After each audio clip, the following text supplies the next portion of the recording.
ঢাকাই সিনেমার অন্যতম জনপ্রিয় অভিনেতা বাপ্পা রাজ। দীর্ঘ ক্যারিয়ারে তিনি উপহার দিয়েছেন অসংখ্য রোমান্টিক এবং ট্র্যাজেডি ঘরানার সিনেমা। বিশেষ করে ত্রিভুজ, প্রেমের গল্প, স্যাক্রিফাইস এইসব চরিত্রে সে দারুণ জনপ্রিয়তা পেয়েছে। তার দর্শকের কাছে বাপ্পা রাজ মানে ব্যর্থ প্রেম ও ট্র্যাজেডির গল্প।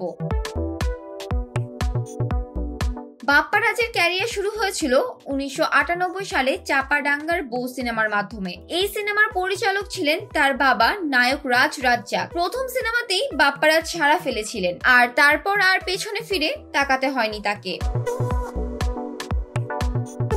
সম্প্রতি সোশ্যাল মিডিয়ায় ভাইরাল হয়েছে তার একটি সিনেমার সংলাপ। পুরনো ছবির ক্লিপগুলোতে এখন শেয়ার হয় প্রায়। দীর্ঘ সময় পর অভিনয়ে ফিরছেন বাপ্পা রাজ এবং তার আসন্ন ওয়েব সিরিজ রক্ত ঋণ নিয়ে ব্যাপক আলোচনা চলছে।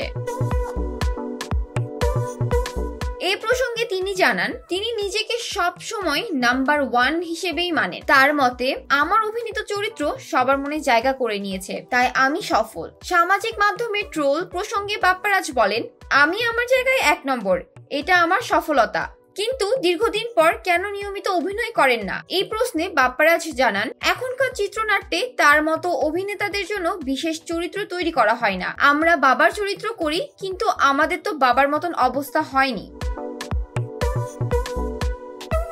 ইন্ডাস্ট্রির বর্তমান পরিস্থিতি নিয়েও কথা বলেন তিনি। বাপ্পা রাজ মনে করেন, এখনকার প্রযোজকরা মার্কেটে নিরাপত্তা চায়, তাই তারা বড় অভিনেতাদের নিয়েই সিনেমা বানাতে পছন্দ করেন। কিন্তু নতুন প্রজন্মের পরিচালকরা বদলে যাচ্ছেন, আর এই পরিবর্তন ইন্ডাস্ট্রিকে নতুন দিশায় নিয়ে যাবে। বাপ্পা রাজ মানে যেন এক রঙিন সিনেমার দুনিয়া, যেখানে ট্র্যাজেডি, প্রেম এবং স্যাক্রিফাইসের গল্পগুলো এখনো দর্শকের মনে জীবিত। এখন তিনি অভিনয়ে ফিরেছেন এবং তার আসন্ন কাজগুলো তাকে নিয়ে আসবে নতুন উজ্জ্বল অধ্যায়ে।